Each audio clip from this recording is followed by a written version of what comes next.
साथियों नमस्कार, मैं उपेन्द्र यादव एक बार फिर आपका स्वागत है इस लाइव में। साथियों, तकनीकी समस्या के कारण लाइव हमारा एक बार रुक गया था। साथियों, मैं एक चीज़ आपको बताना चाहूँगा, शायद मैंने पहले भी लाइव के शुरुआत में बता दिया था कि आज मैं धीरे बोलूँगा, मेरी तबीयत ख़राब है। लेकिन आज लाइव मैं इसलिए आया हूँ कि लगातार कई लोगों के कॉल और मैसेज आ रहे थे, मैं उनका कॉल और मैसेज का रिप्लाई नहीं दे पा रहा था। पहले मैं सचिवालय मीटिंग में था, फिर सीएमओ में राजस्थान पुलिस भर्ती 2018 के अभ्यर्थियों के साथ मीटिंग में था, और उसके बाद कार्यालय पे बायोलॉजी जो जीव विज्ञान 2018 व्याख्याता के जो अभ्यर्थी हैं उनके साथ, उनके संबंधित अधिकारियों से बात करके उनकी समस्याओं के निस्तारण में मैं लगा हुआ था। उसके बाद अब मेरे दोस्त की लाइब्रेरी में गया, जो चीज़ें, क्योंकि जो आज मीटिंग हुई थी पहले समिति की मीटिंग में सुझाव मांगे गए हैं। आवाज़ आ रही है मेरी? समिति की मीटिंग में सुझाव मांगे गए थे, जो पूर्व आरपीसी चेयरमैन और अन्य कई सदस्य थे। आज मुझे भी बेरोजगारों की तरफ से बुलाया गया था, और कम से कम ये तो अच्छा लगा कि मुख्यमंत्री जी सतर्क होकर कमेटी बनाई, यार वो 1 महीने के अंदर भर्ती प्रक्रिया सुचारू रूप से कैसे हो, कैसे पूरी हो, कैसे जो कुछ कमियां हैं उनको दूर की जाए, और एक कमेटी का गठन किया। और आज हमसे भी सुझाव मांगा गया, इसके लिए माननीय मुख्यमंत्री जी का आभार और धन्यवाद। लेकिन साथियों, जो हम आंदोलन लगातार कर रहे थे, हम लगातार भर्ती प्रक्रिया लंबित को जल्द से जल्द पूरी हो, नई भर्तियाँ निकाली जाए, सिस्टम में सुधार हो, पेपर लीक, फर्जी डिग्रियाँ, तमाम मुद्दों को लेकर लगातार हम संघर्ष कर रहे थे। आपने देखा होगा कि बाहरी राज्यों में जो बिजली विभाग की भर्तियों को परीक्षा के अंदर 31 में 21 दिए गए थे, अब राजस्थान में कर दिए गए। सामान्य ज्ञान जोड़ दिया गया, जिसका नोटिफिकेशन जल्द आ जाएगा। इसके अलावा टेक्निकल हेल्पर के लिए साफ मना कर दिए गए थे, उसकी घोषणा हो गई। धीरे धीरे हमारी समस्याओं का निस्तारण हो रहा है। साथियों, एक चीज़ और मैं बताना चाहूँगा कि मैं मेरी तरफ से पूरी कोशिश कर रहा हूँ, और शायद मैं इतना ही ज़रूर कहूँगा कि साथियों कि आज जो कई लोग लंबित भर्तियों को लेकर कमेंट कर रहे हैं, तो उन सभी साथियों को मैं कहना चाहूँगा कि आज जो मेरा लाइव है वो लंबित और नई भर्तियों को लेकर नहीं है। ये लाइव है जो मुझसे जो समिति बनी है, जो 1 महीने के अंदर उनको रिपोर्ट देनी है। अब शनिवार को उसकी दूसरी मीटिंग है, और वो इस सिस्टम को सुधारना चाहते हैं, जिसके लिए लगातार मैं 9 साल से लड़ाई लड़ रहा हूँ कि सिस्टम में सुधार हो, बेरोजगार को लड़ाई में जॉब मिले, बेरोजगारों को न्याय मिले। आपने देखा होगा कि जो 9 दिन महापड़ाव डाला, उसके अलावा जो उपचुनावों में जब हमने मोर्चा खोला, उसके बाद माननीय मुख्यमंत्री साहब से मुलाकात हुई, मंत्री से मुलाकात हुई, और अब मुख्यमंत्री जी खुद ने मीटिंग ली, और मीटिंग के बाद उन्होंने कमेटी का गठन किया, और आज सुझावों के लिए मुझे बुलाया गया। तो साथियों, मैं कई सुझाव दे के आया था। कई सुझाव यदि मुझसे रह गए तो आप मुझे सजेशन दे सकते हो, मुझे आप व्हाट्सअप कर सकते हो, मुझे बता सकते हो कि हाँ ये रह गए, क्योंकि मुझसे लिखित में भी मांगा गया है, कल तक मुझे लिखित में भी उनको देना है। आज मैं उनके सामने मजबूती से आपकी बात रख के आया हूँ। साथियों, प्रयास पूरे रहते हैं कि मेरे बेरोजगार को न्याय मिले। हालांकि जिस प्रकार पिछले दिनों के जो घटनाक्रम थे, हालांकि कई चीज़ों से मुझे हताशा मिली थी, लेकिन शायद मुझे लगता है कि मैंने पहले भी कहा था, जितना पहले जितनी जो मैं हर समय आप लोगों के लिए तैयार रहता था, शायद ऐसा मैं 24 घंटे आपका साथ नहीं दे पाऊँ, लेकिन जितना समय मिलेगा मैं आपका साथ दूंगा। आज मेरा वहाँ जाना बहुत ज़रूरी था, क्योंकि मैं उनके सामने आपकी बात रख सकूँ, क्योंकि खेती के बारे में किसान जानेगा, और युवाओं के बारे में वो युवा जानेगा जो समस्याओं को बारीकी नज़र से देखा है। उनके सामने मैंने मजबूती से बात रखी है। क्या क्या मांगे मैंने उनके सामने रखी है, आपको मैं बताना चाहूँगा। लेकिन साथियों, जो तमाम लोग जुड़े हुए हैं, इस लाइव को ज़्यादा ज़्यादा शेयर कर दीजिए, यूट्यूब चैनल पे हो चाहे वो फेसबुक पे हो, क्योंकि उन तक बात पूछे कि आज मीटिंग में क्या हुआ। क्योंकि वो मुझे कॉल और मैसेज ज़्यादा नहीं कर पाए, क्योंकि मेरी तबीयत ख़राब है, और वैसे मेरी तबीयत ख़राब होती नहीं है आमतौर पर, लेकिन मैंने जो 7 से 8 बार आंसर किया, उसके कारण मेरा शरीर डैमेज था। लेकिन आपने देखा होगा कि पिछले जो मार्च में कोरोना आया था, उसके बाद लगातार मैंने किराया माफ़ी, लगातार कोरोना में बीकानेर, आरपीएसी, जहाँ जाना मैं पीछे नहीं हटा, हमेशा लगातार बेरोजगारों के लिए लड़ता रहा हूँ। लेकिन अब ज़रूर मेरी आज तबीयत थोड़ी ख़राब हुई है। कई विपरीत परिस्थितियाँ भी हैं जिनसे मैं जूझ रहा हूँ कुछ दिनों से, और विपरीत परिस्थितियों के कारण मैं खुद भी एक तरह से विचलित भी हूँ, परेशान हूँ। लेकिन सच को कोई आँच नहीं, और एक दिन सच की जीत होगी। मैं इतना जानता हूँ, परिस्थितियाँ इंसान की गलत हो सकती है, लेकिन जब परिस्थितियाँ सही होंगी, सबके सामने सच्चाई आएगी, तब वो सब दूध का दूध और पानी का पानी हो जाएगा। लेकिन मैं इतना कहूँगा कि आज मैं कुछ नहीं बोलूँगा, निशब्द हूँ, लेकिन मेरा काम, मेरा कर्म, और जो मैं काम करूँगा वो जवाब देगा। लेकिन इतना ज़रूर है कि समय रहते हर चीज़ से पर्दा हट जाता है, आज नहीं तो कल हटेगा। क्योंकि आजकल इस ज़माने में सब लोग अपने छोटे से लालच के खातिर एक सच्चे इंसान को भी बेईमान साबित कर देते हैं। लगातार आवाज़ उठा रहा हूँ, निस्वार्थ, किसी से बिना कुछ लिए लगातार आवाज़ उठाता रहता हूँ। आज गया क्योंकि जब समिति का गठन हुआ तो मैं माननीय मुख्यमंत्री जी को मैंने व्हाट्सएप मैसेज किया कि सब इसमें हमारे सुझाव भी शामिल किया जाए, हम बता सकते हैं बेरोजगारों की पीड़ा क्या है। मैं मुख्यमंत्री जी को इसलिए धन्यवाद दिया था, कम से कम मेरी बात उन तक पहुंची और मुझे बुलाया गया। सुबह 8 बजे मेरे पास फ़ोन आया कि आपको आना है और आज मीटिंग है। तो मुझे भी अच्छा लगा कि क्योंकि मीटिंग में एक सुझाव के लिए बुलाया गया। किसी व्यक्ति को बुलाते तो शायद उसको पता भी नहीं होता, लेकिन जो युवाओं से जुड़ा हुआ हूँ मुझसे बुलाया तो मुझे अच्छा लगा, मैं उनकी बात बड़ी मजबूती के साथ रख सका। साथियों, पहली बार मैं 9 साल से लगातार संघर्ष कर रहा हूँ, कभी भी बेरोजगारों के लिए कमेटी नहीं बनी, कभी भी बेरोजगारों को बुलाया नहीं गया, समस्या को पहली बार की। धीरे धीरे हमारा संघर्ष लगातार एक सफलता की ओर अग्रसर है, लगातार हमारे कार्य भी हो रहे हैं। जो बिजली विभाग की भर्तियों का जो परीक्षा केंद्र बाहर दिए गए तो राजस्थान में हमने हमारे संघर्ष के बदौलत करवाए। ईडब्ल्यूएस के अभ्यर्थियों को भी राहत मिली, टेक्निकल हेल्पर की भर्ती के लिए मना कर दिया गया तो उसके भी हाँ हुई है। और इसके अलावा और भी कई मुद्दे, धीरे धीरे समस्या का हल होगा। मुख्यमंत्री जी ने खुद ने मीटिंग ली, मैंने एक बार पहले लाइव में कहा था कि मुख्यमंत्री से मेरी मुलाकात हुई है, जल्द ही वो मीटिंग लेंगे और कुछ ना कुछ बड़ा फैसला लेंगे। हालांकि मीटिंग में जो एक कमेटी का गठन किया, कमेटी ने आज मीटिंग किया, शनिवार को फिर मीटिंग करेंगे, 1 महीने के अंदर उनको पूरी रिपोर्ट सौंपनी है। अब रिपोर्ट में क्या होगा, हम भी सुझाव दें, हम भी भागीदारी बने। साथियों, मैंने जो सुझाव दिए मैं आपके सामने रख रहा हूँ और यदि आपके पास भी कोई अच्छे सुझाव हो तो मुझे ज़रूर बताइए, जिससे मुझे व्हाट्सअप करिए, मुझे बताइए। मेरे नंबर 9460197575, मेरे नंबर 9460197575 पे आप मुझे व्हाट्सअप करिए, मुझे भेजिए। कोई अच्छा सुझाव हो तो मैं उसको लेटर पैड पे लिख के सरकार तक पहुँचाने का काम करूँगा, उन कमेटी समिति तक पहुँचाने का काम करूँगा, जिससे मेरे प्रदेश के बेरोजगारों का भला हो, अच्छा हो। साथियों, जितने लोग लाइव जुड़े हैं वो शेयर कर दीजिए, क्योंकि अचानक आया हूँ तो कई लोगों तक बात पूछे, क्योंकि मैं फ़ोन और कॉल का जवाब जब तक मेरी तबीयत सही ढंग से नहीं हो पाएगी, विपरीत परिस्थितियाँ नहीं टल पाएंगी, जब तक मैं नहीं दे पाऊँगा। थोड़ी परिस्थितियाँ विपरीत है, कई चीज़ों को लेकर मैं खुद भी कुछ दिनों से परेशान हूँ, लेकिन इतना मैं ज़रूर कह सकता हूँ कि जहाँ तक मुझे समय मिलेगा, जहाँ मेरी अंतिम सांस है, जब तक दम है, मैं आप लोगों के लिए लड़ता रहूँगा। साथियों, मैंने आज उनके सामने मैं ये जो चीज़ें हैं वो लिखित में मैं पूछाने वाला हूँ, लेकिन उससे पहले मैं आपको बता दूँ कि ये चीज़ भी बताना चाह रहा था आप लोगों को एक चीज़ कि जब मैं मीटिंग में गया, करीब 12-12:15 बजे थे, उन्होंने इंट्रोडक्शन लिया, मैंने बताया करीब 8-9 साल से 9 साल से हमारा संगठन बना हुआ है, ये चीज़ समस्याओं की हम लगातार लड़ रहे हैं। उन्होंने मुझे सुझाव मांगे तो मैंने सुझाव दिया कि भर्ती परीक्षाओं का कैलेंडर जारी हो, क्योंकि कब विज्ञप्ति जारी होगी, कब परीक्षा होगी, कम से कम बेरोजगार को पता हो, वो तैयारी कर सके। मैंने उदाहरण दिया पटवारी का कि 16 लाख बेरोजगार जो है आज इंतजार कर रहे हैं कि मैं रीट की तैयारी करूं, पटवारी करूं। कई लोग मजदूरी करते हैं, काम करते हैं, कई लोग कोचिंग करते हैं। ऐसे में असमंजस की स्थिति में पटवारी की एग्जाम कब होगी, कम से कम उसको पता चले कि इस तारीख को एग्जाम होगा, इसका वो लक्ष्य निर्धारित करे, तैयारी निर्धारित करे। ये चीज़ मैंने मजबूती से पटवारी के एग्जाम का उदाहरण देते हुए मैंने बात की। भर्ती परीक्षा को कैलेंडर जारी हो, यूपीएससी की तर्ज पर भर्ती परीक्षाओं की प्रणाली हो, ये बात भी मैंने मजबूती से उनके सामने रखी। एक चीज़ मैंने उनके सामने ये भी रखी कि अधिकारियों की जिम्मेदारी तय की जाए। मैंने 2 उदाहरण दिए कि अधिकारियों की, क्योंकि वो भी अधिकारी और भी कार्यविभाग के भी अधिकारी शामिल थे, तो लापरवाही कई अधिकारियों के द्वारा होती है, ऐसा नहीं कार्यविभाग के द्वारा है, और भी जो संबंधित विभाग के अधिकारी। मैंने 2 उदाहरण दिए उनके सामने। पहला उदाहरण मैंने दिया रीट शिक्षक भर्ती 2016 का, जो देख लीजिए कोई तकनीकी खामी तो नहीं आ गई एक बार। मैंने उदाहरण दिया रीट 2016 का कि 927 पदों पर वो साइंस मैथ के वैकेंसी आई, तो उसमें केवल बहुत कम पद भरे गए। आज भी 877 पद मूल पद खाली है, वही 826 अंग्रेजी में खाली है। केवल अधिकारियों की लापरवाही की वजह से आज वो लोग भटक रहे हैं, क्योंकि उनमें अधिकारियों की कमियां थी। मैंने एक एक चीज़ बताई कि कोर्ट में मामला गया, कब निस्तारण, सारी चीज़ें बताई कि इसमें बेरोजगार की कहाँ कमी है, उनके सामने बात रखी। दूसरा उदाहरण दिया मैंने प्रयोगशाला सहायक चिकित्सा विभाग का दिया उदाहरण कि इसमें अधिकारियों ने जानबूझकर इस फाइल को रोका 1534, जिन्होंने कोरोना काल में प्रदेश के जनता को बचाने का काम किया। और उसमें क्या लिखा गया, एजी से राय ली गई रेडियोग्राफर भर्ती के जजमेंट को लेकर, भर्ती है प्रयोगशाला सहायक, और जान वो कहा कि इसमें फर्जी अनुभव आए। मैं साहब उनको जेल में डाल दीजिए, बाहर कर दीजिए। जब भर्ती सेफ है, जो इसे एग्जाम देने वाले सही हैं, जो गलत है उसको मुकदमा दर्ज करिए।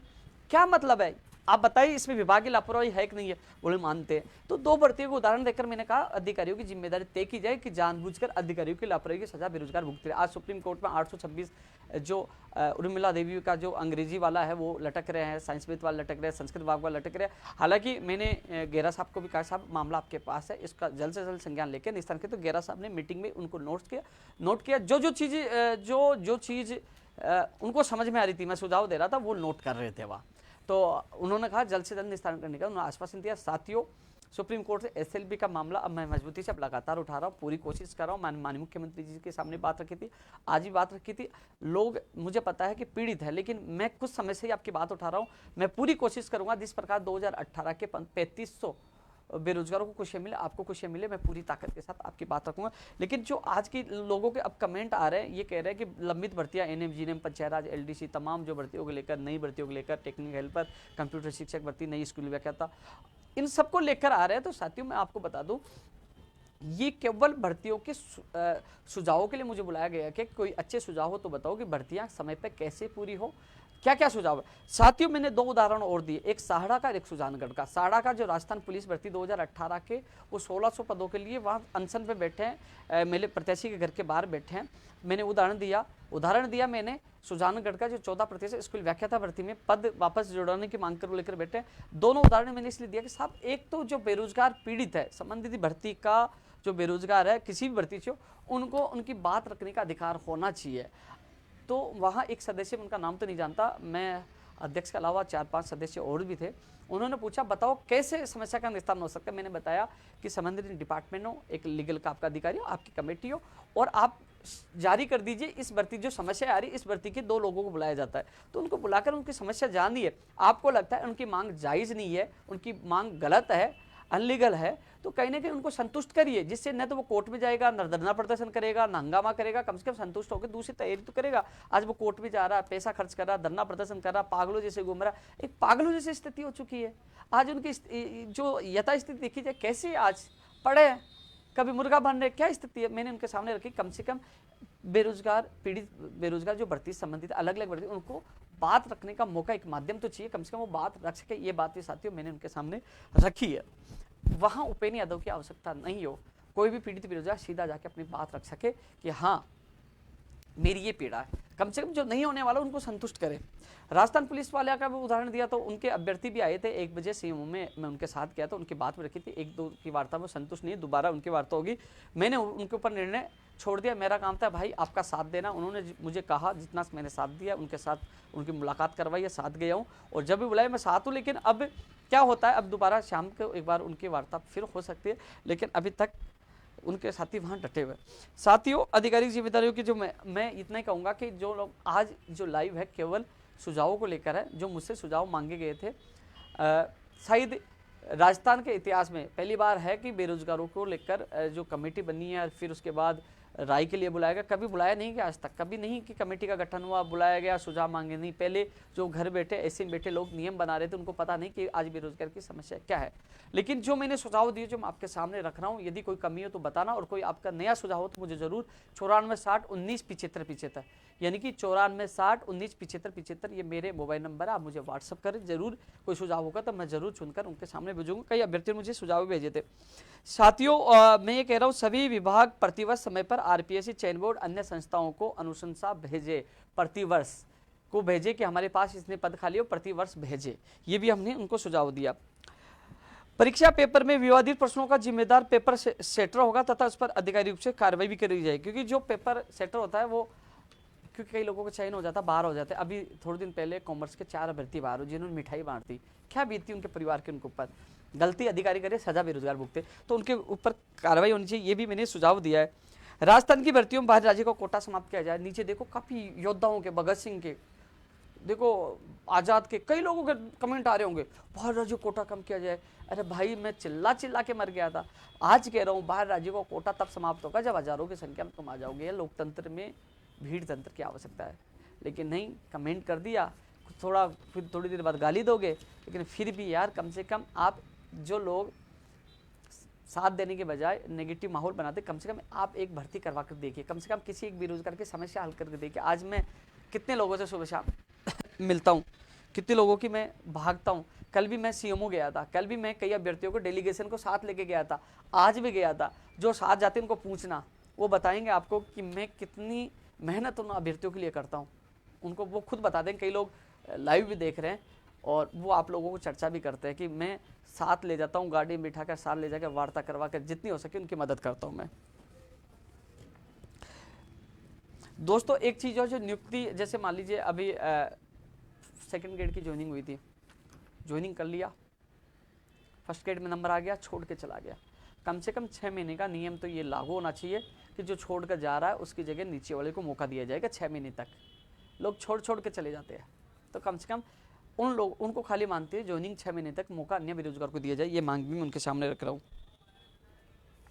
भविष्य में कोई भी भर्ती हो वो एग्जाम पर हो, मेरिट के आधार पर नहीं हो कि हाँ 10वीं 12वीं BA इनके अंकों के आधार, नहीं, बिल्कुल नहीं हो। चाहे नर्सिंग, ज़्यादातर चिकित्सा भाग में होती है, ये बात मैंने पहले भी रखी थी, पहले भी सहमति बनी थी, आज फिर बात रखी है।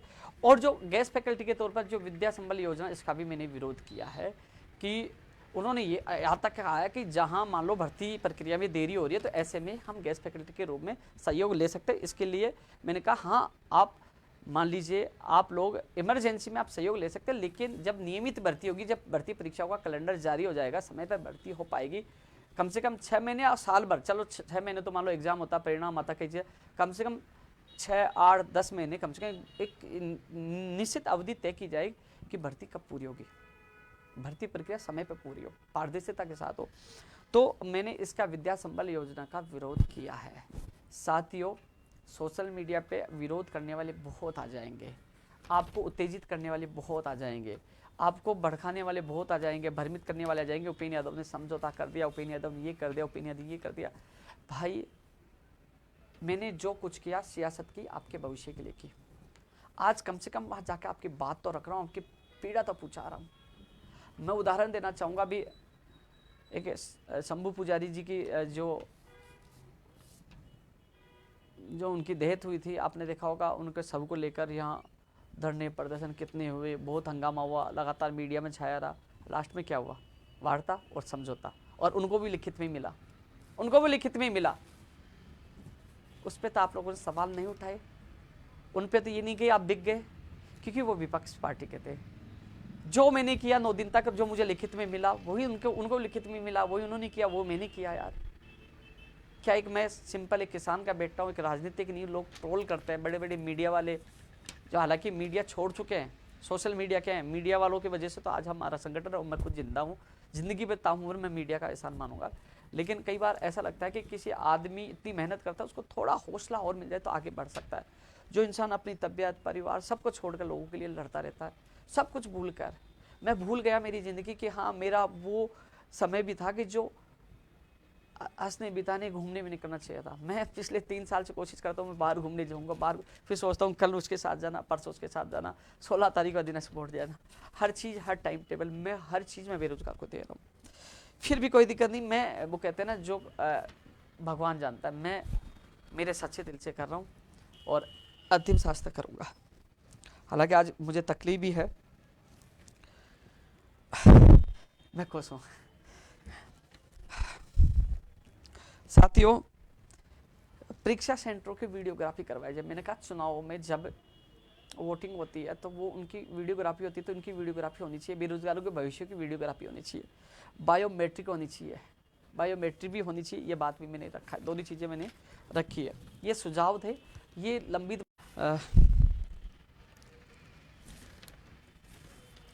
पेपर लीक प्रकरणों, फर्जी डिग्रियों, नकल प्रकरणों के दोषियों के खिलाफ सख्त से कानून कार्रवाई की जाए। इसमें तो सभी राजनीतिक पार्टियों को एक होना चाहिए।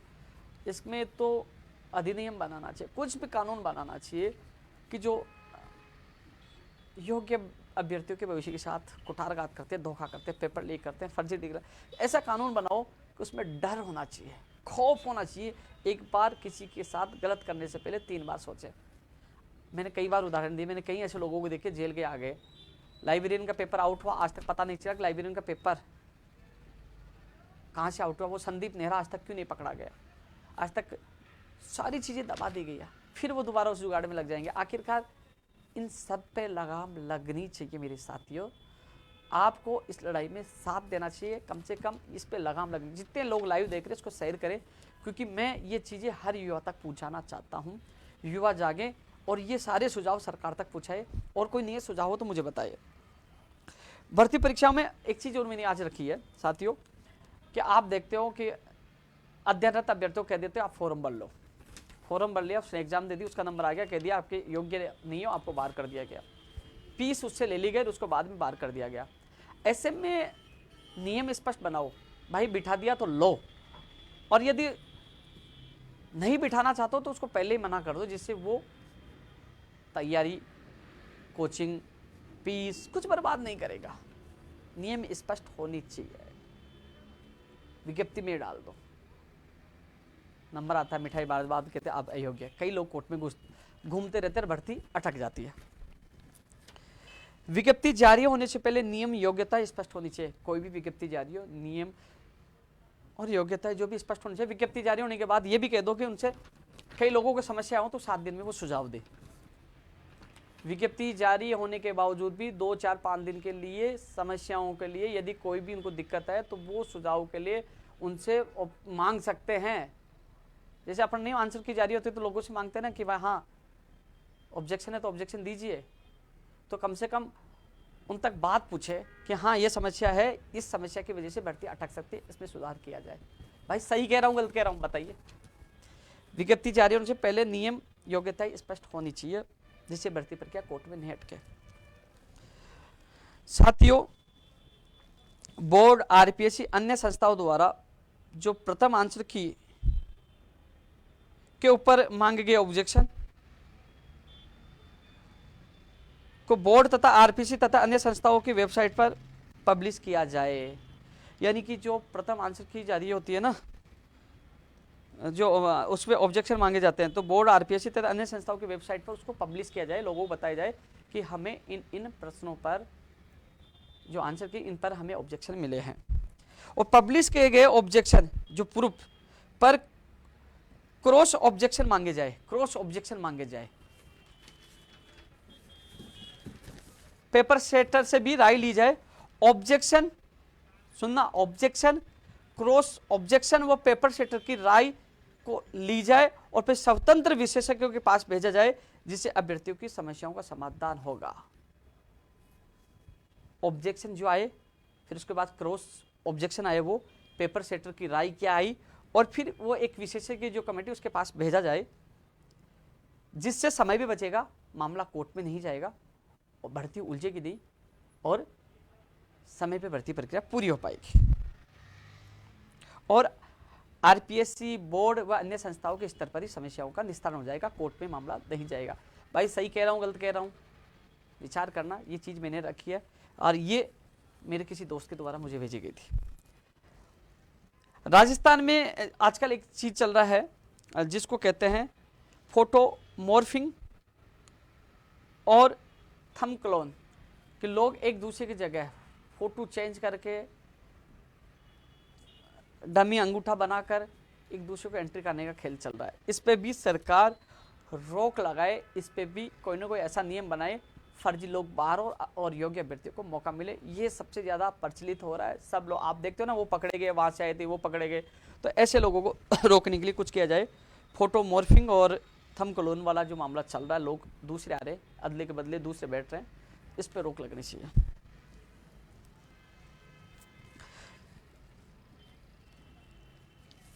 साथियों, और चीज जो लगातार मैंने जो रखी, मैं आपके सामने बात रख रहा हूं।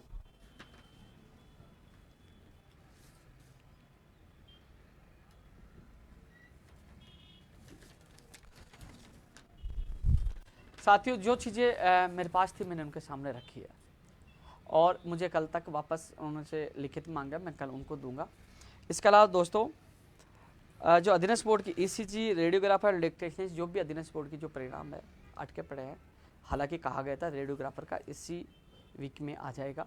तो साथियों 16 तारीख को आप सब पूछे, मैं भी आ रहा हूँ, चेयरमैन साहब से मिल रहे, क्यों नहीं आ रहा, बात भी रखेंगे और चाहते हैं जल्द से जल्द आपका परिणाम जारी हो। तो 16 तारीख को मैं अधीनस्थ बोर्ड 11 बजे आप लोगों से मिलता हूँ, आप आइए। बाहरी राज्यों से शादी होकर आने वाली जो लड़कियां, कई जो मान लीजिए बेरोड है, हनुमानगढ़ है, चूरू है, यहाँ एक समस्या ज़्यादातर आई है। ST SC OBC कोई भी महिला वो वहाँ OBC में होगी तो उसको यहाँ जनरल में माना जाता है। कई अभ्यर्थियों का उनका नंबर आ गया, लेकिन वो इसलिए बाहर कर दिया गया कि वो जनरल में थे, OBC में नहीं थे, और ये न्यायालय में गया, न्यायालय में भी मामला उलझा और वो जीत नहीं पाए। लेकिन कोई OBC का है, OBC शादी करके आ रहा है, उसको OBC नहीं माना जाता। ऐसे में इनकी बात मैंने रखी है, कम से कम न्यायालय का हवाला दे रहे हो, कोर्ट केसेस का हवाला दे रहे हो, कम से कम यदि आप उनको सामान्य श्रेणी में मानते हो तो ईडब्ल्यूएस का लाभ तो उन लोगों को मिलना चाहिए, उन लोगों को ईडब्ल्यूएस में शामिल किया जाना चाहिए। यदि आप उनको यहाँ सामान्य श्रेणी में शामिल करें तो ईडब्ल्यूएस का लाभ भी लोगों को मिलना चाहिए, ये बात भी मैंने रखी है। साथियों, हाँ, इस वीडियो को ज़्यादा से ज़्यादा आप लोगों को शेयर भी करना है, जितना हो सके मैं हर बेरोजगार के लिए कर रहा हूँ। और मुझसे कोई बेहतरीन करना चाहता है वो स्वागत है, कभी भी आ सकता है, वो कर सकता है। मैं कभी भी पीछे नहीं हटूंगा, मैं उसके पीछे कंधे से कंधा मिलाकर साथ देने के लिए तैयार हूँ। लेकिन ये ज़रूर है कि जो हमने सियासत की, समझौता किया, उसके परिणाम धीरे धीरे होंगे। कोशिश कर रहा हूँ कि परिणाम ज़्यादा से ज़्यादा बेरोजगारों को उसका लाभ मिले, पूरी कोशिश कर रहा हूँ। और साथियों, यदि मैं इन दिनों कॉल और मैसेज का रिप्लाई नहीं दे पाऊँ तो बुरा मत माना, थोड़ी मेरी तबीयत ख़राब है और जल्दी आपके बीच में आऊँगा। लेकिन थोड़ी सी कई विपरीत परिस्थितियाँ चल रही है, सामना मैं अकेला कर रहा हूँ, जूझ रहा हूँ, क्योंकि प्रदेश का हर बेरोजगार, हर व्यक्ति अपनी समस्या उपेंद्र यादव को बताता है। कार्यालय में मैं आज भी गया तो कम से कम 50 से ज़्यादा अभ्यर्थियों से मिला हूँ। हर पीड़ा, हर सब कुछ मुझे बताते हैं, कई लोग रोने भी लग जाते हैं। कल भी एक लड़की नागौर से आया, उनका फ़ोन आया कि मेरे पिताजी नहीं है, मेरा भाई नहीं है, रोने लगी। मैंने कहा ऐसा मत बोल, पिताजी तो नहीं है, भगवान ने छीन लिया, लेकिन आप कह रहे हो भाई नहीं है, भाई है, उपेंद्र यादव आपका भाई है, जितनी मदद होगी मैं आपकी मदद करूँगा। तो मेरा ये सपना है कि मैं रहूं या ना रहूं, लेकिन जब तक जिंदा हूं, जब तक मैं हर बेरोजगार की खुशियों के लिए जीता रहूंगा। ज़िंदगी 2 पल की है, पता नहीं कल रहे ना रहे, लेकिन ज़िंदगी ऐसी अनमोल होनी चाहिए कि हर व्यक्ति खुश हो जाए। अरे कम से कम किसी को खुश नहीं कर सके तो किसी को दुख भी नहीं देना चाहिए, कम से कम उसके हर दुख में साथ रहे, उसको संभाले और कहे कि मैं तेरे साथ हूँ। व्यक्ति उसी से खुश हो जाता है। 2 लफ्ज़ वो प्यार से बोल ले, विपरीत परिस्थितियों में साथ देते तो आदमी बहुत आगे बढ़ जाता है। लेकिन ये दुनिया विपरीत है, हर व्यक्ति की खुशियों से चलती है। लेकिन समय बड़ा बलवान है, समय बदलता है। आज कई लोगों की मैं दुर्दशा में देख रहा हूँ कि कई लोग कि हमारी बढ़ती अटकी पीढ़ी है, लोग बात नहीं कर रहे, लोग मजाक बनाते, कई चीज़ें वो बताते रहते हैं, उनकी पीड़ा मैं देखता हूँ। लेकिन ना कहूँगा कि सबकी पीड़ा मैं देखता हूँ, लेकिन आपसे कई गुना मैं खुद भी कई विपरीत परिस्थितियों को लेकर मैं, लेकिन नहीं, हंस के जीता हूँ, अपने लिए औरों के लिए जीता हूँ और जीता रहूँगा। जल्द अगले लाइव में मिलूँगा। हाँ, ये ज़रूर है कि कोई मुझे सुझाव देना चाहिए, किसी की कोई भी समस्या हो तो मेरा जो 94601975 9460197575 पर आप मुझे व्हाट्सअप कर सकते हो, मैं वहाँ से मैसेज उठा लूँगा। और जल्द ही मैं अलग एक और लाइव में जब भी कोई अच्छी अपडेट होगी तो आपके बीच में आऊँगा। लेकिन जो राजस्थान पुलिस वाले जो 14% वाले वहाँ बैठे हैं, उनके सब मुझे पता है, जितनी मदद होगी मैं करूँगा। जय हिंद, जय भारत।